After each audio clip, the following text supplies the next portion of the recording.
Сәлем достар, менің каналыма қош келдіңіздер.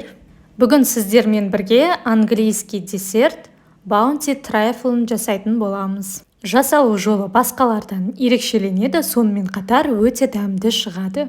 Ал онда бастайық. Ең бірінші үлкен ыдысымызға 3 жұмыртқаны жарып саламыз.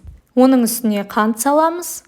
Әдеттегідей қоспалардың мөлшерін описаниеден көре аласыздар.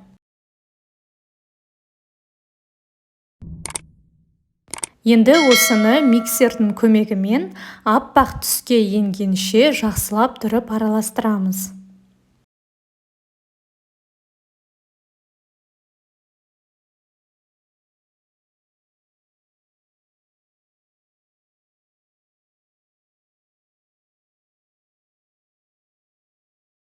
Осындай аппақ болып, көпіршіктер шығу қажет. Осының үстіне сұйық майымызды құйып, тағы да жақсылап араластырамыз.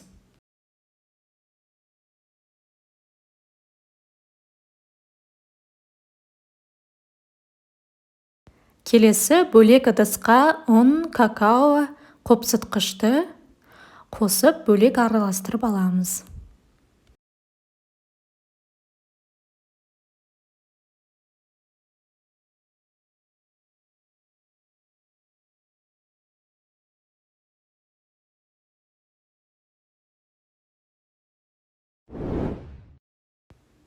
Осыны сұйықтығымыздың үстіне қосып, біркелкі массаға келгенше араластырамыз.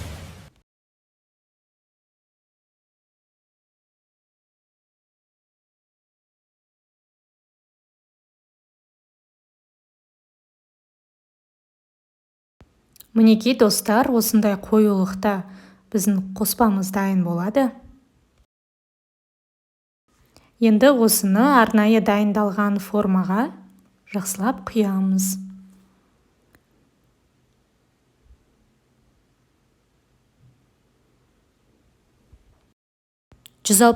градуста қызып тұрған пеште 30-35 минут пісіріп аламыз. Піскеннен кейін суытуға қоямыз. Осы уақытта келесі Bounty салмасын жасаймыз. Ол үшін осындай кастрюльге сүт құямыз, үстіне қант саламыз, маргарин саламыз.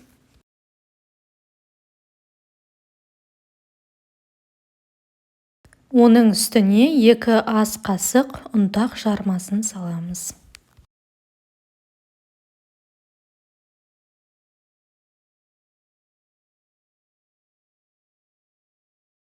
Үстіне кокос түйіршіктерін саламыз.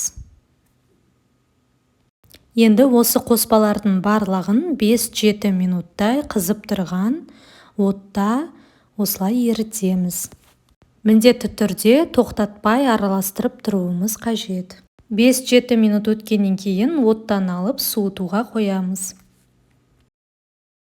Бисквитіміз жақсылап суығаннан кейін формадан алып, қолдың көмегімен осындай майда бөліктерге бөлеміз. Беткі бөлігін қасықтың көмегімен тегістейміз.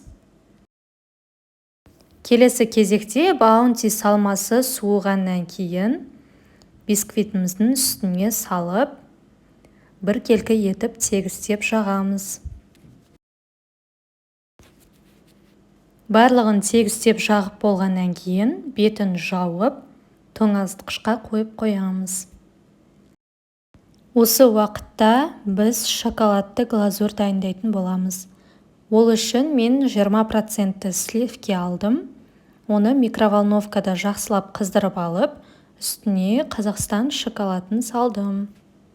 Шоколадты осы сливкінің ішінде жақсылап тұрып ерітеміз.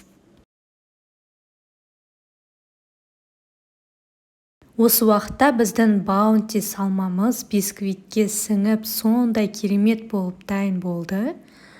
Енді осының үстіне шоколадты құямыз. Бір тегіс қалып тегістейміз.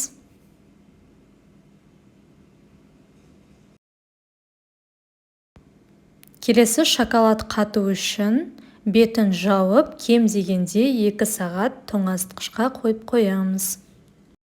Осымен біздің баунти трайфлымыз дайын болды.